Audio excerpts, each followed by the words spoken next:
Good evening to you. You. Good evening.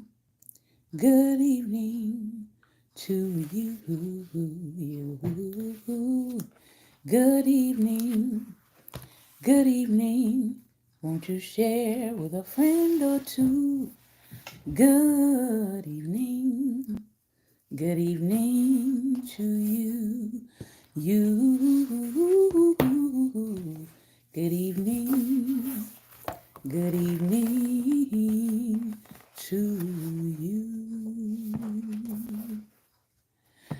Good evening, everyone, and welcome to Daring Dialogues. I'm your host tonight, Shantae Charles.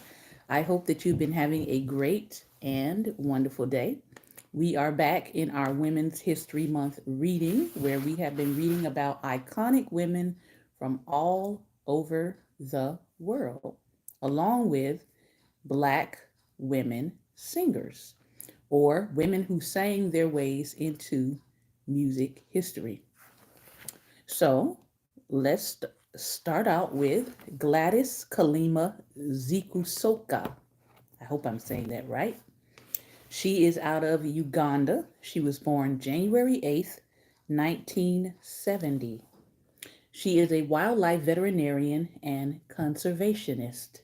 She says helping animals helps people. When Gladys was a child, she would stay home from school when one of her cats or dogs was sick. In high school, she ran a wildlife club and arranged trips to a national park to see lions, giraffes, and other animals. Though there were few female animal doctors at the time, Gladys was encouraged by her mother to follow her dreams. At 25, she became Uganda's first wildlife veterinarian. At the Bwindi Impenetrable National Park, Gladys studied mountain gorillas. She saw that they were similar to humans. Like humans, they lived in family groups, and female gorillas cradled and carried their young. They're very good mothers, she said, and just like her own children, young gorillas were curious and playful. But mountain gorillas were at risk of going extinct. There were only about 650 of them left on the earth. Half of them lived at Bwindi, and Gladys noticed that something was wrong. The gorillas were getting sick with human illnesses. Even though she acted quickly to treat them, one of the baby gorillas at Bwindi died. Heartbroken, Gladys came up with a plan. She started a nonprofit to work with the villagers near the park to reduce the spread of diseases between humans and gorillas. And the number of endangered mountain gorillas increased to more than 1,000. Gladys wants humans and mountain gorillas to exist together in health and harmony. So she now trains young Ugandans in conservation to prevent the extinction of these giant, majestic creatures. We might call her the Jane Goodall of Africa, Gladys Kalema Zikusoka. Pretty cool. Again, at 25, she became Uganda's first wildlife veterinarian. All right, our next person tonight is, I think, very appropriate for where we are in our nation. In case you did not hear the news, something that I know my ministry has been praying for probably since we started, maybe 8, 9 years. We have been praying for the United States to do something about lynching. And we've been praying for lynching to become a federal hate crime ever since I did some study and research on lynching many years ago and realized that there was no federal charge for it. You could not, it was not considered a hate crime at that point. So we began to actually pray into this, and now it has actually passed, and now lynching is now a federal hate crime, I believe, with a 30-year sentence, mandatory, federal, along with some other fines and penalties and things of that nature. But it has taken 120 years for that to happen in America. Can you imagine? And they said, as I was reading, the first person who actually introduced that kind of a bill was way back in 1900. And so I began to thank God for that one person back in 1900 that had enough insight and foresight to get the ball rolling on legislation that would make lynching something illegal and something that was criminal that you could actually be charged for. Now, what does that give me as a prophet? That gives me hope and that gives me encouragement that everybody may not see why you're doing what you do. Everybody may not even be responding to what you're doing while you're doing it when God is telling you to do it. He didn't live, that person who launched that first bill in 1900 did not live to see this moment that we are seeing. But because they initiated what needed to happen, we receive the fruit and the benefit of that initial step. So I hope that you will be encouraged in your own life to take those initial steps that you need to take, because people that you've never met, who you may never ever meet, will be looking back at this time and saying, who was that person that got it all together, that got it all initiated and started? So, in that spirit, I want to talk really briefly about Ida B. Wells because you guys know. Okay? This is who it is in this house, Ida B. Wells. Yep. Thank you, Prophet Jonathan, for putting that in there. Ida B. Wells, journalist, activist, uh, woman, wife, mother, caregiver, all of these things, Ida B. Wells. Born July 16th, 1862, transitioned March 25th, 1931. So there, we just came past a anniversary of her passing. One of her most famous quotes, "The way to right wrongs is to turn the light of truth upon them." I love that. When Ida was a baby, the world around her changed in a big way. She was born enslaved in Mississippi. 6 months later, the Emancipation Proclamation passed. It granted freedom to Black people in the southern United States. Ida's parents passed away from yellow fever when she was 16, and she was left to care for her siblings all by herself. Her parents had made sure she got a good education, so she found a way to support her brothers and sisters. She moved to a nearby city, told everyone she was 18, and became a teacher. One day, a young Black man Ida knew was killed along with two of his friends by a mob of white men.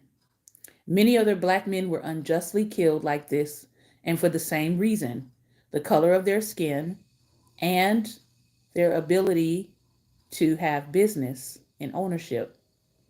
The term for these shameful killings is lynchings.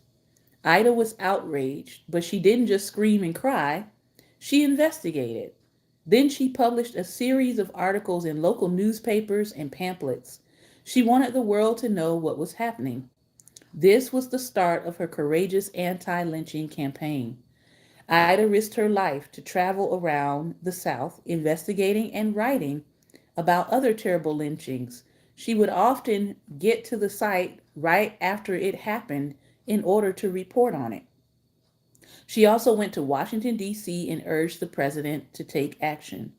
With her courage and moving words, Ida showed girls and women worldwide how to use their leadership, how to use their storytelling skills to bring difficult situations to light and advocate for positive change. This is Ida B. Wells, one of my sheroes, who yet inspires me to continue to do what it is that I do in this space. All right, we're moving to our second and final book for tonight. I highly recommend this book. I've really been thoroughly enjoying all of the knowledge about the iconic singers, and some of them I'm actually going to be going back and checking out some of their music and just playing some just so I can get a feel for their voices. This one is called She Raised Her Voice, 50 Black Women Who Sang Their Way into Music History, especially all of the blues and country singers that I did not know about until I got this book. Tonight, we are going to start out with Jill Scott. Jill Scott is known for the genres of R&B and neo soul. She is known as a sultry star of soul. She says, "You owe it to yourself to live beautifully, and I am." Jill Scott has a soothing and mesmerizing voice that brought an earthy sound to the R&B and hip hop worlds.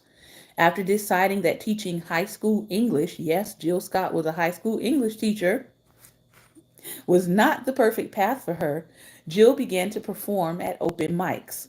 These are events where anyone can go on stage and perform. She started there to share her voice, poetry, and songwriting with audiences in Philly. Through performing, Jill earned the admiration of hip hop drummer Amir Questlove Thompson of the hip hop group The Roots.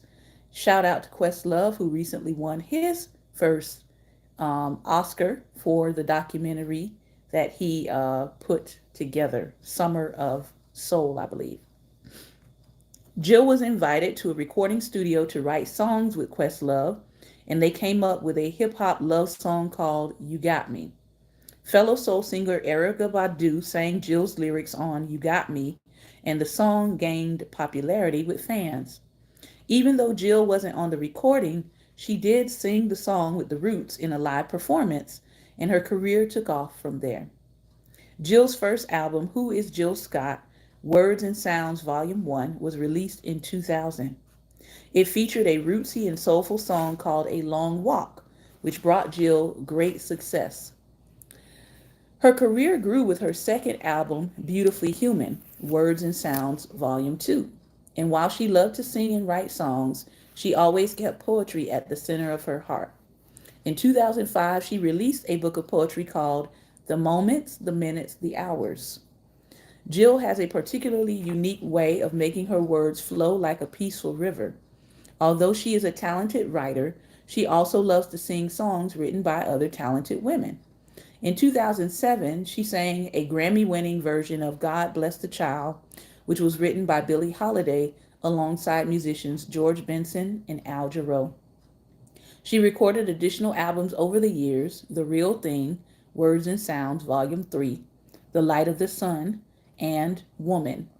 Woman became a number one hit record, touching the world with its empowering and sensuous neo-soul songs. Jill Scott comes from the lineage of amazing black women singers whose voice has stood out from the crowd, staying deeply entrenched in her expressions of love, heartache, and the experience of being a black woman. Now, I actually really like this particular illustration of Jill Scott because to me it kind of does favor her. All right. Our next songstress, this is yet another painting on my wall, and that is Nina Simone. Born February 21st, 1933, transition April 21st, 2003. Nina Simone is known for the genres of soul and jazz. She is called the High Priestess of Soul. She said this: "I feel what they feel, and people who listen to me know that, and it makes them feel like they're not alone." The larger-than-life, husky, powerful voice of Nina Simone continues to be an inspiration to young people and the world's best musicians to this day. Nina was different, very different. She was a classically trained piano player who could not stand for the injustice of racism throughout her entire life. She became an outspoken civil rights activist who sang songs that railed against the mistreatment of American black communities. When Nina was 11, she played her first recital at the Tryon Library in Tryon, North Carolina, where her family still lives. While in attendance, her parents were asked to sit in the back of the room because black people weren't allowed to sit in the front of any public places or on buses, as well as being forced to use separate bathrooms from a white patron. This was the law in America, But young Nina refused to play at her recital until her parents were placed in the front of the performance hall. This marked the beginning of Nina's strong voice and intolerance for unfairness towards black people. Nina was an incredibly talented pianist, and she was accepted to study at the prestigious Juilliard School with the plan that she then attend the Curtis Institute of Music in Philly. Her family moved to Philadelphia knowing that she was talented enough to get in, but Nina unfortunately was denied a spot at the school. Hurt and disappointed, she took odd jobs and taught piano from her home for a short while. Things began to look up when Nina landed a job performing at Midtown Bar and Grill in Atlantic City. She wasn't trained to be a singer, but the owner of the club told her she had to sing if she wanted to keep her job. So she did her best to sing like Billie Holiday and other starlets of the past. Until this time, Nina was known by her given name, Eunice Kathleen Wayman, but she changed her name to Nina Simone so her mother would not find out she was playing and singing non church music. To keep people's attention at the bar, Nina would spontaneously burst into playing classical music. This was when her name and style of music, a mixture of classical, soul, and jazz, was the root of who she would become as a music icon. One of the very few hit songs Nina released was I Love You Porgy in 1958. In the 60s, Nina released civil rights songs like Old Jim Crow and Why, the King of Love is Dead, which was about the killing of Dr. Martin Luther King Jr. Eventually, Nina decided to leave the United States to live in other countries like Liberia and Barbados to escape racism and the silencing of her music by white record label executives who thought Nina was too radical. She finally settled in France, where she lived until her death. Nina was a strong willed, unique, and complex musician who used her voice to cry out against injustice. Because Nina was passionate about everything she did, her songs were deeply emotional and haunting. One of the most deeply emotional and haunting songs that I've heard from her singing is Strange Fruit. And also, of course, her other famous song, Mississippi GD. That, yeah, just look it up. Even her love songs had a tinge of sadness and heartbreak. Her fans connected with her intensity, as listening to her music makes one feel as if floating in a sea of beauty and pain.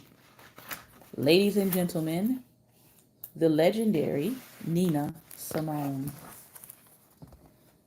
I must say, the painting on my wall looks way, way better. I'll have to post it one day.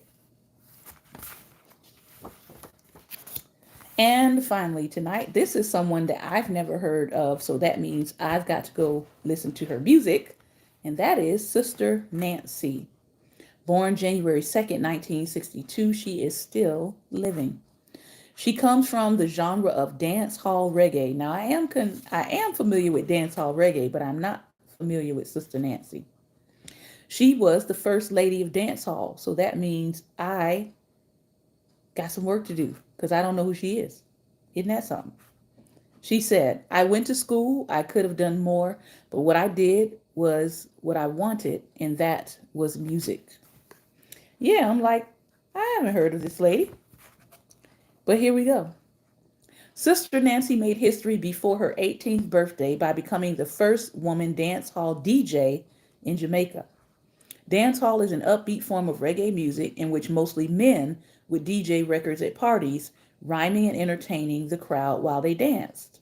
Sister Nancy, whose real name is Ophlin Russell, grew up in a conservative Christian household in St. Andrew, Jamaica, with a large family. She had plenty of siblings to play with and learn from, but it was her older brother, Robert, a well known DJ in Kingston, Jamaica, who went by the name Brigadier Jerry, who inspired her to find what she truly loved in life. Sister Nancy loved music, and when she was a teenager, she began to go to dance hall parties, sometimes as the only girl in the entire crowd. At 15 years old, with her brother's support, she became the first woman DJ on the dance hall scene, hopping on the mic and playing music for enthusiastic partygoers. She had fun and great success, and she toured often. She was also the first woman dancehall DJ to tour internationally. In 1982, she released her first album, 1 2, which had singles like 1 2 and Transport Connection. These songs spread like wildfire in Jamaica, but while it was true that Sister Nancy was doing well as a DJ, she wasn't making a lot of money doing what she loved. As the time went on, she couldn't afford to live by just playing music, so she left that world and became an accountant. Anyway, in 1996, 14 years after the release of her first album, Sister Nancy moved to America to continue her work in banking. Little did she know she'd find that her song Bam Bam was being sampled, which means bits and pieces of her song were used to make an entirely new song by numerous hip hop artists and was even featured in a Reebok commercial.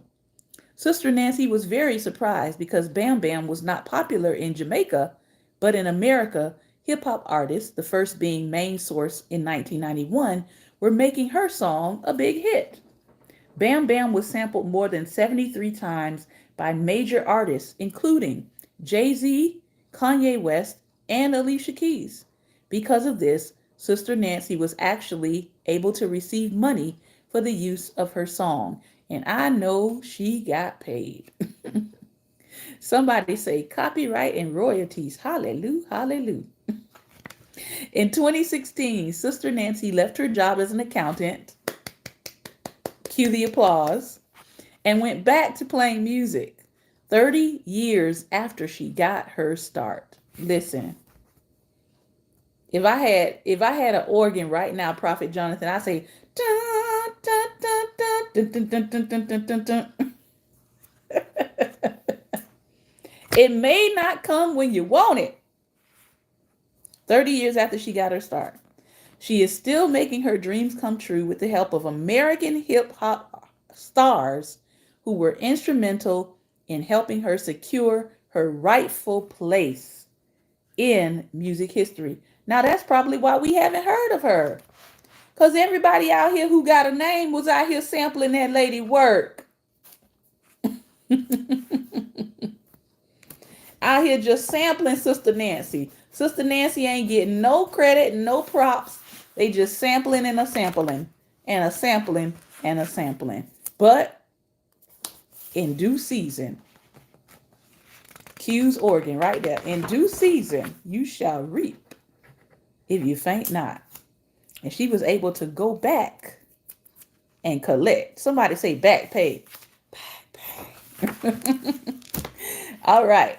So that is my readings on tonight. If you would like to jump into the conversation and tell me what inspired you tonight or what stood out to you or what you gleaned from the women that we have read tonight, please feel free to hit the camera and I will happily bring you on. It's conversation time. If you are listening by Anchor, I want to thank you for your time and attention. This has been another episode of Daring Dialogues, and I've been your host tonight, Shantae Charles. Thank you again for your time and attention, and we'll see you tomorrow.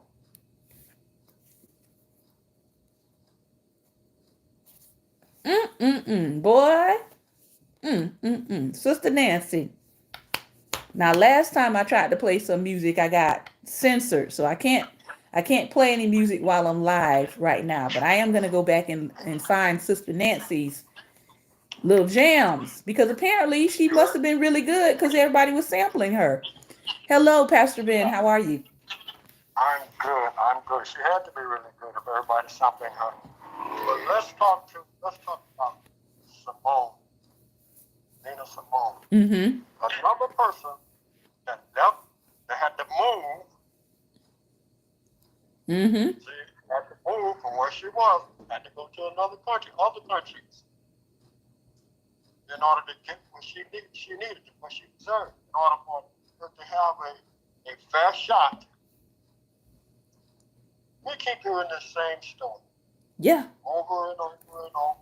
As you say, over there and over there and over there and over there again. But it's so interesting because you have Black Americans that have to leave the country, right? A lot of us, in order to find the success that we desire, or find the fair opportunity, while at the same time you have people literally dying to get over here for the same opportunity that they think we're getting. Uh-huh. And then when some of them get here, they realize the grass is not always greener on the other side of the pond. Well, it appears that it is for us. Yeah, it is crazy. Yeah, that's really crazy. Ah, It's just one of those things. I'm just like, why? It's ironic because it's like we have to struggle to receive the fruit of this land, but other people, they come here because they feel in their heart for sure that if I just get to these shores, things are going to be better for me. uh-huh. It's it's Yeah. kind of discombobulated. It's a little frustrating if you're a Black American because everybody can't afford to up and move to another country, at least not yet. Right. Right. I Because like the way we you put that because we out there. do recognize that should America deliver on reparations, most of us is going to take our money and go. Yeah. I'm just saying. Yeah.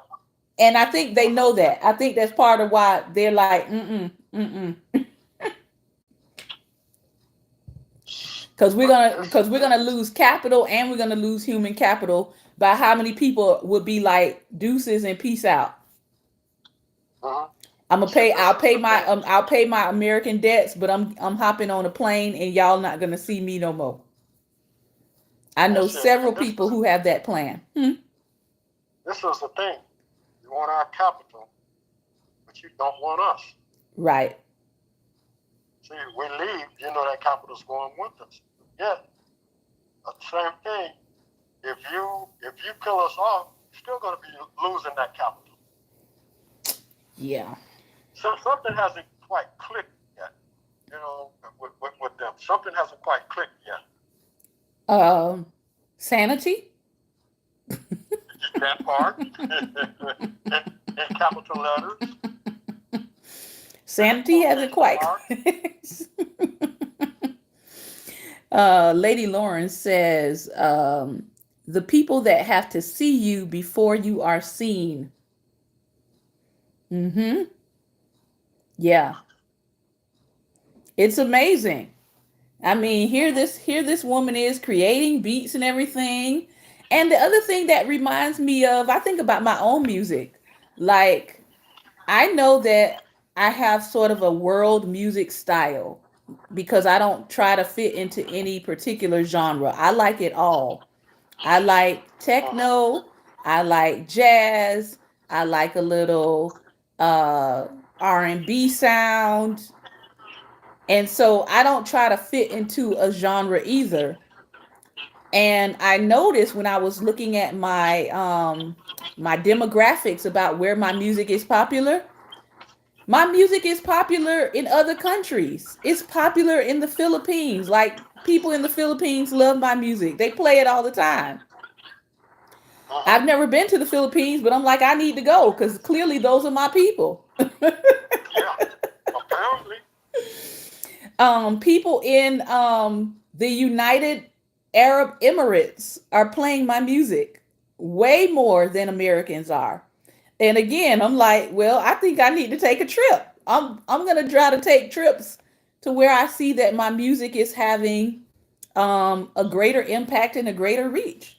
And I'm like, I wrote it for Americans, but y'all not listening. Uh-huh.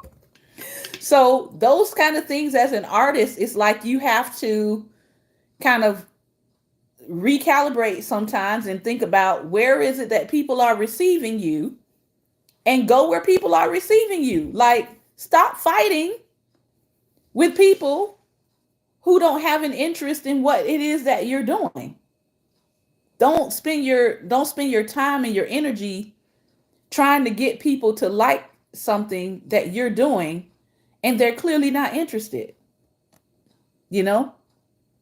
Exactly. Philippines, here we come. I know. And then I think about with I my know, right? books, which is very interesting. My books have been translated um, for people in Iraq. Somebody has translated my books there. And Brazil is another country where my books are doing really well. Mm-hmm. So it's just, again, it's one of those things like back then they didn't have the technology that we have now. They didn't have the data that we have. Like they said, it wasn't until she got to America that she heard her music actually being used and played over here and it's in commercials and she like, wait a minute, that's my stuff. Mm-hmm. So I think that's an amazing thing. And I think it's a good insight for us as people who are artists, especially to go where the traffic is when it comes to your Right. gift and your skill and your talent. Mm-hmm. Yeah. Yeah. That's obvious. Go where they appreciate, Mm-hmm. and that's in everything. Go where you appreciate. Yeah. You know, go where you appreciate. Where your gifts and talents are nothing or being misused. Then someplace else really appreciates it. Mm-hmm. That's where you need to be. And the But I'm beauty going to say and the this. beauty of where we are now, you can go there right through your screen. Mhm. I'm going to say this. If you go to the Philippines or Brazil, I'm going to be hanging onto your coattail.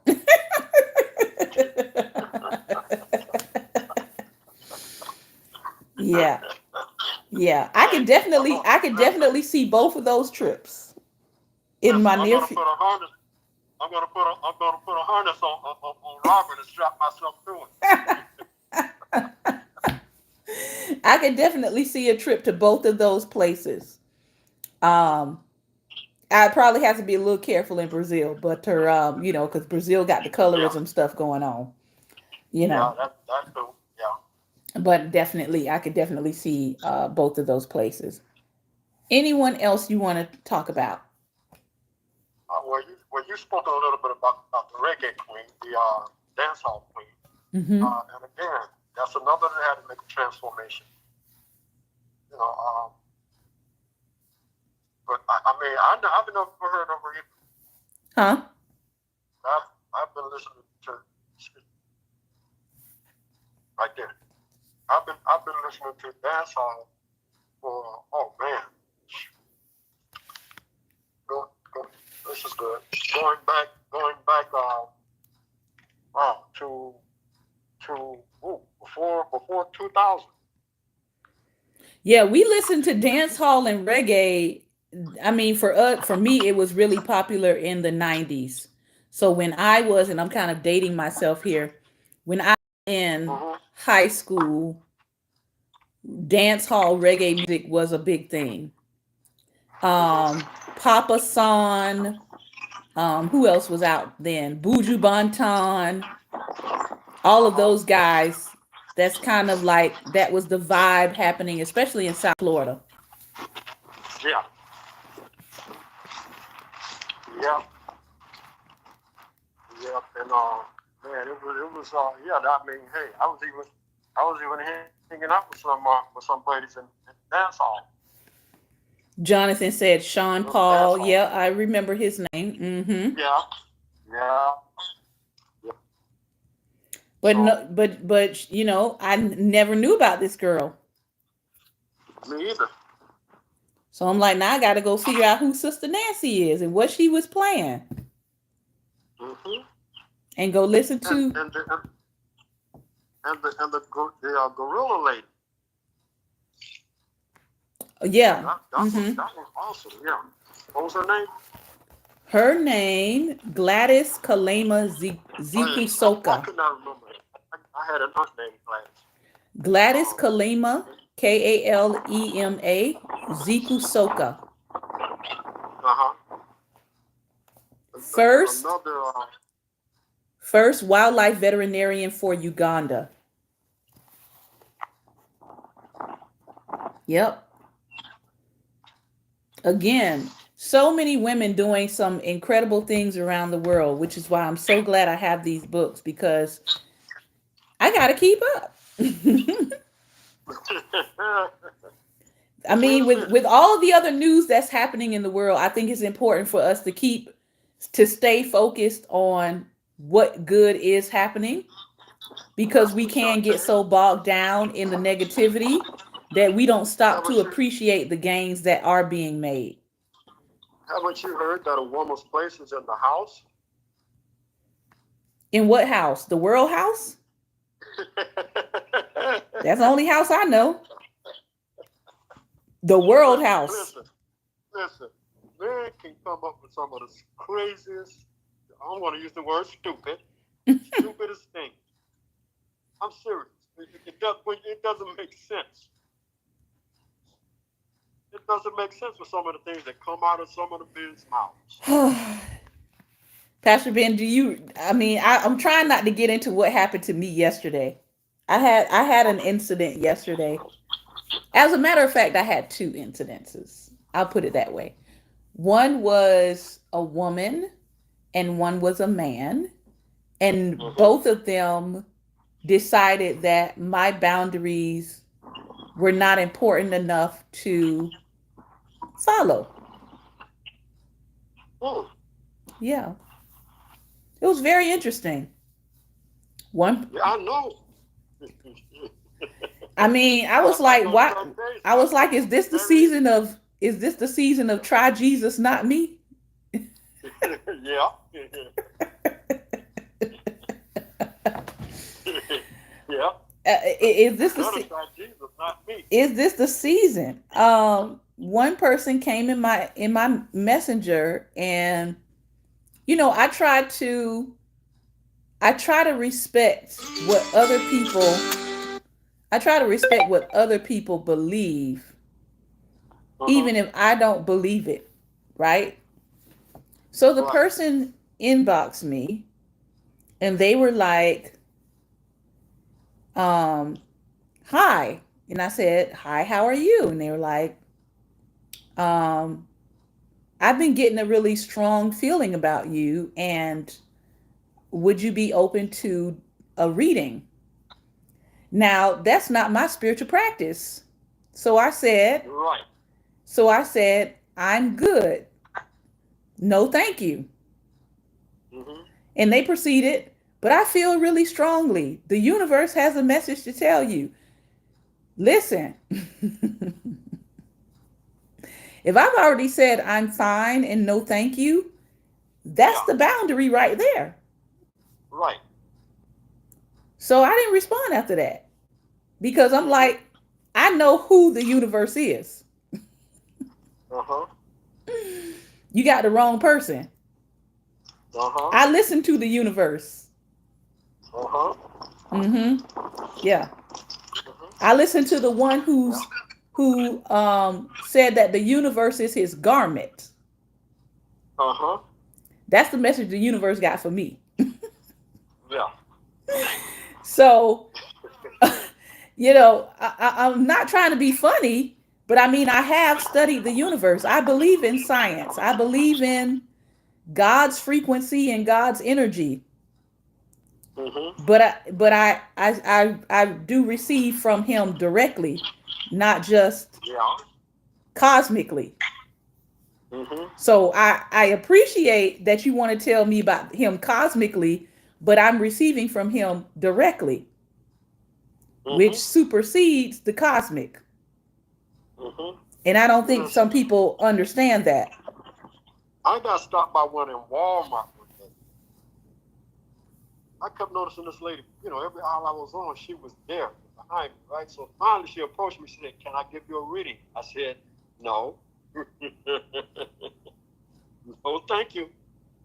I don't need it. You know. So I don't know. It's like, but I'm going to tell you this. I'm going to tell you this. Shantae, she knew who you was. That's what she was feeling. I know. She knew who you was, just like this lady. This lady knew who I was.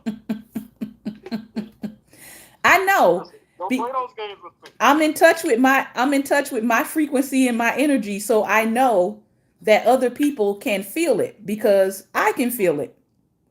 And Mm-hmm. I'm aware of my own energy and how strong it is. And Mm-hmm. so um yeah, she said the same thing happened to me. These readings are also a new scam. But what's interesting about this is a very well-known person. I don't want to Mm-hmm. call their name, but they are very well known, more known than I am. Mm-hmm. And I just don't do the readings because I like I said, I have direct access to the throne. So I don't do readings. Mm-hmm. I don't need to go through stars and constellations. Mm-hmm. I talk to the one who put the stars and the constellations in order. Yeah, you don't have to go So through astrology. yeah, so I mean, if you understand that you're getting your information from a higher source, then it is what it is. Now, the Mm-hmm. second incident I had to do with the post that I put up, my final thoughts that I put Mm-hmm. up the other day on my personal Mm-hmm. page. Mm-hmm. And someone wanted to rehash, they wanted to rehash a subject that people have now been talking about for what, 3, 4 days, Yeah, right? ever since Sunday. And I'm not really interested in rehashing it because I already Right. did 45 minutes on it. Mm-hmm. It's on a podcast. And so I did what I do when people cannot take direct instruction. I close my comments. Now, I did not realize that closing my comments is actually a trigger for some people. Um, and so that person chose to message me to say, oh, so I can't comment anymore.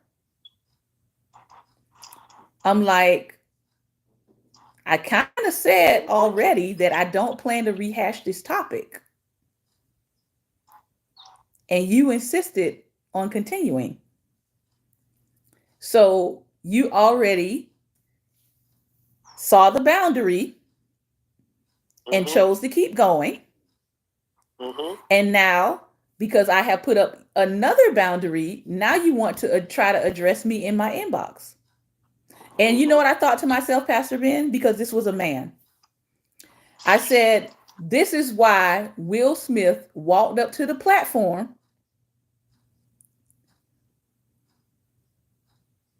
and added fire to somebody's mouth.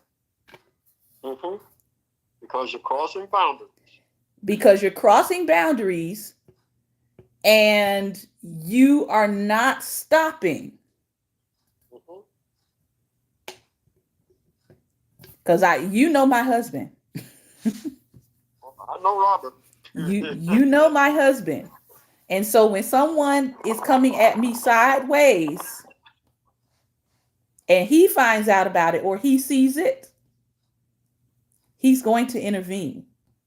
Mm-hmm. Now, he may not do the physical violence or anything, but he will intervene.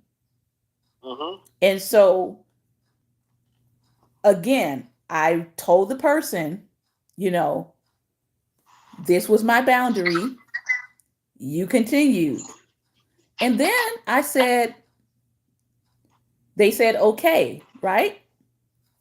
Mm-hmm. And then I said, thank you for understanding because I really thought they understood. And then they said, I don't, but I'm complying.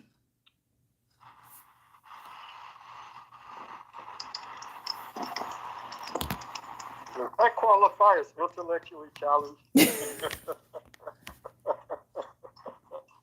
They said, I don't, but I'm complying. But And you then, complied to begin with. and then, and then I said, I'm up here, I'm responding in the comments here. And then I said, they said, just trying to be obedient, but I get rebellious. And I'm like, how did we get from my boundaries to obedience?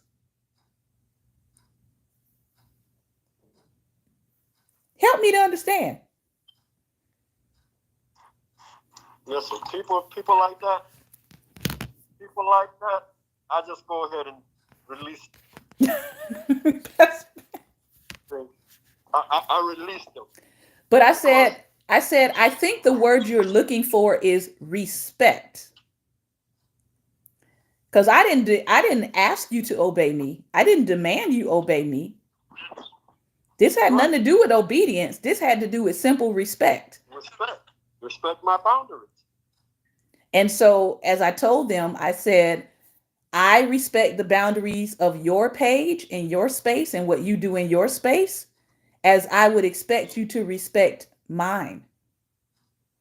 So apparently, that's what he thought it was all about, being obedient. And he refused to be obedient to a woman. So he's going to push past your boundaries, not understanding that no, it's about respect. Unless he has a problem respecting women also. Oh, Pastor Ben. Let's just say it did not help that this was a bishop. Oh my goodness. Okay. All right. You should have said that from the beginning. I didn't want to say You it from wouldn't the have had to beginning. say anymore. I didn't want to say it from the beginning because, and my thing is, if you are a spiritual leader and you're acting like this over a social media post Mm-hmm. and you are leading people, and I am a pastor in my own right, and I am not of your flock or under your authority. I've been Mm-hmm. pastoring for 10 years, but Mm-hmm. you felt it was okay to do what you did. That concerns me more than what you did. Okay, now, Pastor Shante, let me explain something to you. Let me explain it, okay? Please. You have to look at the titles. He's a bishop. You're a pastor. And let's remember, women are not supposed to be pastors. Are you getting it now? Uh, um, this is where I would have to say, ma'am, sir, my Facebook page is not your assembly. uh-huh. Yeah. And again, this goes into a further issue of why so many people are just like, bump it when it comes to church. Mm-hmm. This is why. You Because want to? if you're doing that to me as a fellow leader, right? He knows I'm a Mm-hmm. pastor. It has not escaped his notice. If you're doing that to me as a fellow leader, what are you doing to the people that are under you? Mm-hmm. Are you sliding into Oh, their DMs demanding to speak on their in their space? yeah. Are That you that that sliding in their control. DMs telling them what they can and cannot post? Have you Right. lost your ever loving mind? There you go. That control thing. I am your God. Yeah. So That it was part. concerning to me because I'm like, it's not like I just met this person, 6 months to a year ago. I've known this person for years. Mm-hmm. But something about this topic,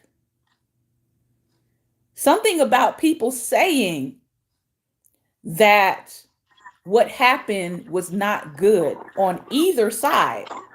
Right. Because I remember, we agree with talked that. about that. It wasn't. It wasn't good on either side. So I don't know. I don't know if it was just this topic because again, this person, we interact when we see each other online, but they are not usually in my space on a regular. And I just thought it was interesting that the one time I post about, this topic and I say final thoughts, that should have gave you that was a context clue right then. Mm-hmm. Meaning I wasn't intending to have another discussion on it, Mm-hmm. but they insisted. And so, yeah. So I was kind of like, why is this person crossing boundaries and why do they think it's okay? And then I was confused that they were but you explained it to me. I was confused that they were what's the word I'm looking for? It starts with a C.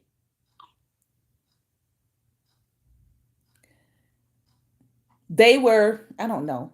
Maybe the word I'm looking for is right on the tip of my tongue, but I can't think of it.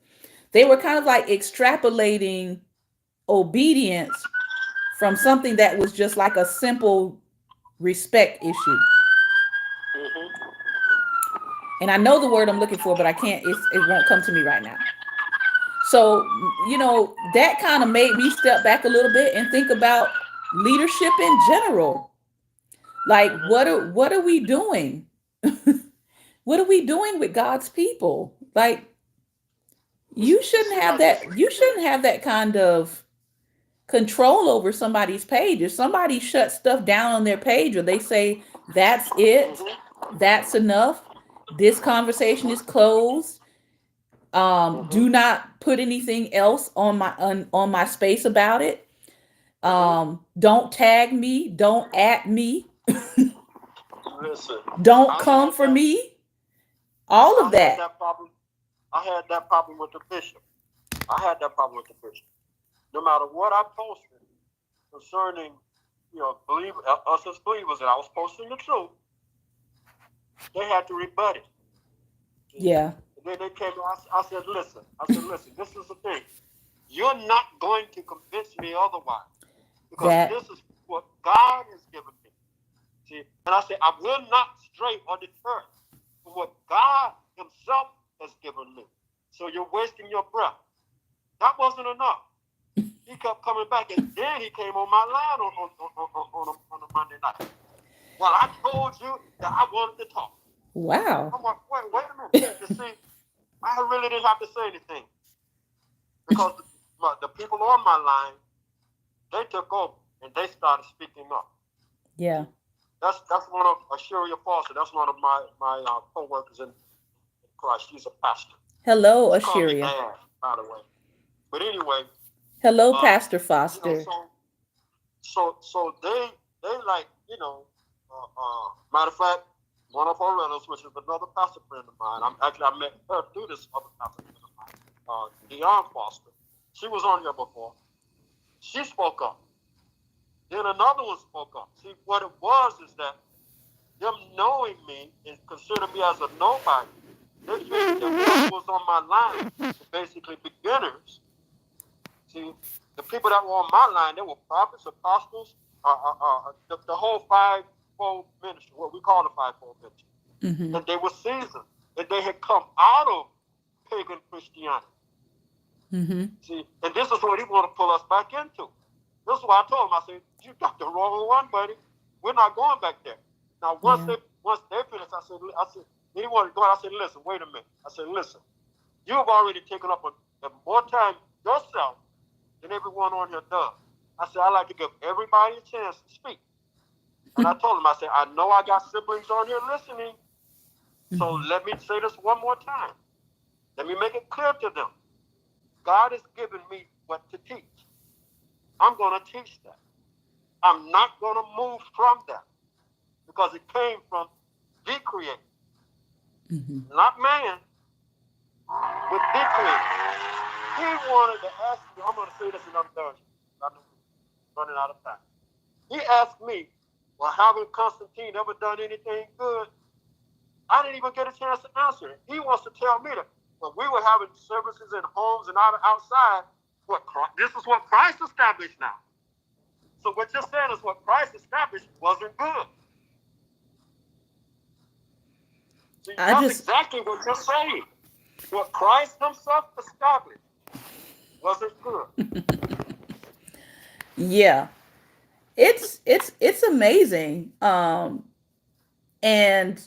it just made me stop and think and say, what are we doing inside of our spaces, or what do we think that our call, and what do we think that our walk with God entitles us to in other people's lives? Like, is there some kind of like unspoken thing that now that I have a title, or now that I'm an elder, or now that I'm a pastor, that all of a sudden I'm supposed to have greater access to someone else's life than they have to their own? Mm-hmm. Like, it has somebody said that, or is that being taught, that it's okay for me to override someone else's will? Okay, now let me go here, Pastor Shante. Think about it. Okay, now scriptures let us know again what we call the fivefold ministry. Mm-hmm. Scriptures let us know that those are of the Holy Spirit. Those things are given to us. We're called to those things. But what does it say about bishops, which is actually supposed to be overseer? If you desire, yeah. See, so you're telling me flesh is more powerful than what the Spirit, the Holy Spirit, the Spirit of God does. See, so and from the Catholic Church, bishops got a very high position. They're basically over everything, the bishops. See, we brought that into Christianity. See, bishop is higher than an apostle, which an apostle is really not higher than the teaching, but the teaching was named last. Mm-hmm. They each have their functions. Yeah. They operate in their functions. And it all comes together. Yeah, the order was never meant to be a hierarchy, but we turned it into a hierarchy. Exactly. Prophet Jonathan, I'm trying to read what he's saying here. Let me see. I gotta bring this up. I believe it's taught that people can't hear from God or won't study, so they need someone to help them, supposedly. Oh, okay. So it's taught that people can't hear from God? That's interesting. Interesting. Well, you know he's right. He's right. I had a pastor, this was years ago, I had a pastor friend come to me. He didn't come to me. I saw him in the flea market there. And we were talking. He was telling me about one of his members came to him and said that God said, and he said, I stopped him right there because I'm the head of the house. What? So if God got anything to say, he's going to come to me. What? And I looked at him, I said, so you're saying God can't choose to use who he wants to use to get a message to? I said, maybe God did come to you and you were putting it off and ignoring it. Or maybe you just couldn't hear him.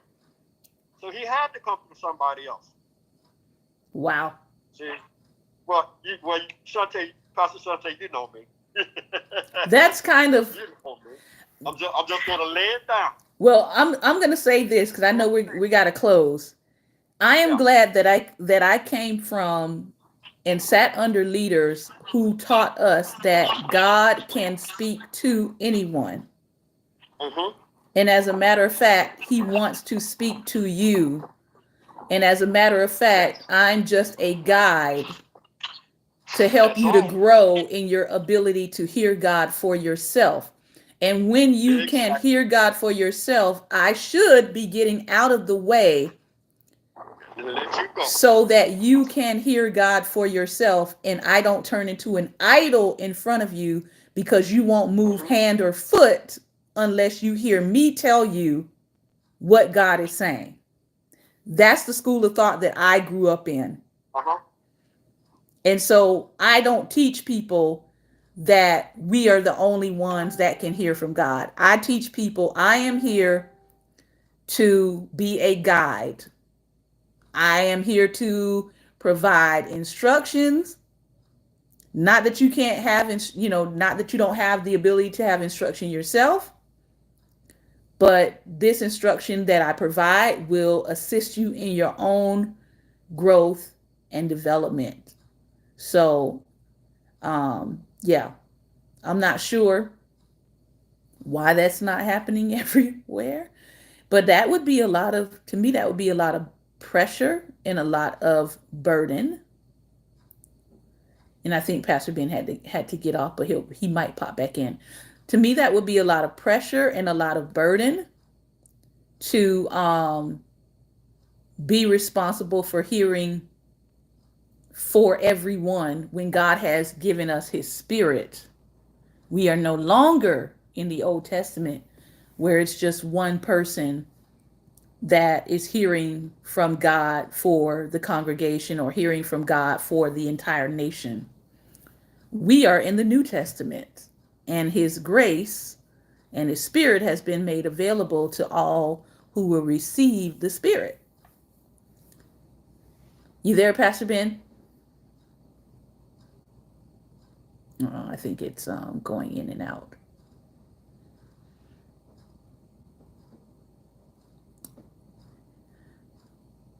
All right.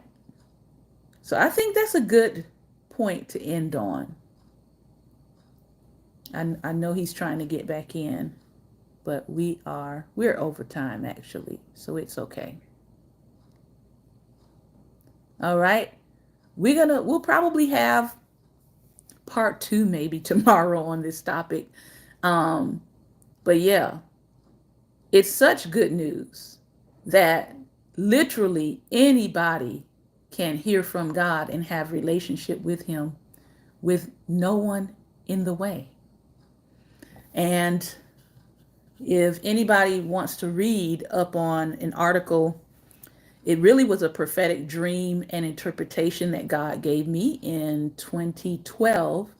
It's called Resetting the Stones in Kingdom Worship. You can actually type that into Google, Resetting the Stones in Kingdom Worship, and type my name, Shantae Charles. It will pull up the word of the Lord where God said he was resetting his body of believers, that there had been so much corruption that the entire thing, he said, would crumble. Not might. He said it was going to crumble, but that the people of God would be spared.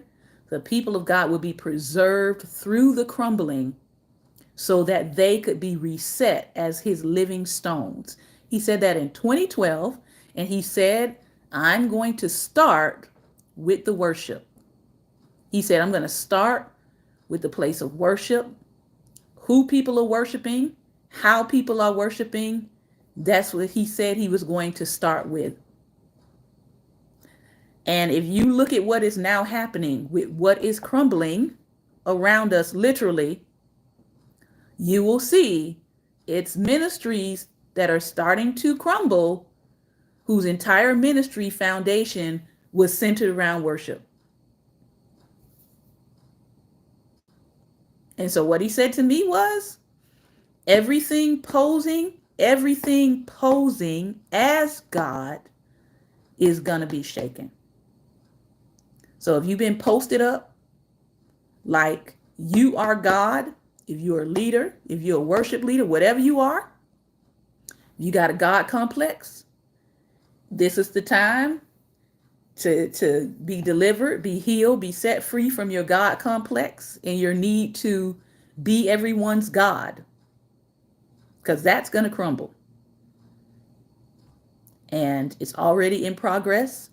And, I'm just like, Lord, let me be one of the living stones. After everything is shaken and everything crumbles, that is not of him. I want to be standing as a living stone and ready to be reset into something that God intended. Things that God did not intend, he's going to shake it. Because thou shalt have no other gods before him. So if your God has been music, He's going to shake it. If your God has been, that iconic leader, and your life is centered around everything that leader does, but you haven't spent time with God Himself, you haven't gone to the place of prayer in Lord knows how long, because all of your information and direction has just been coming from that leader. And God is like, where is my time? Where's your focus? Why hasn't it been on me? So I understand that people are disappointed, right? I understand that people are in shock with some of the things that are coming out. But God said everything that stands in the way of you and I, everything that stands in the way of that communication we're supposed to be having, that intimacy we're supposed to be growing in, it's going to be shaken. So that's what we're seeing. We are seeing a shaking. We are seeing a dismantling. We are seeing a crumbling of those things that have been corrupt, so that God can preserve His living stones. That's what He calls us. He calls us His living stones.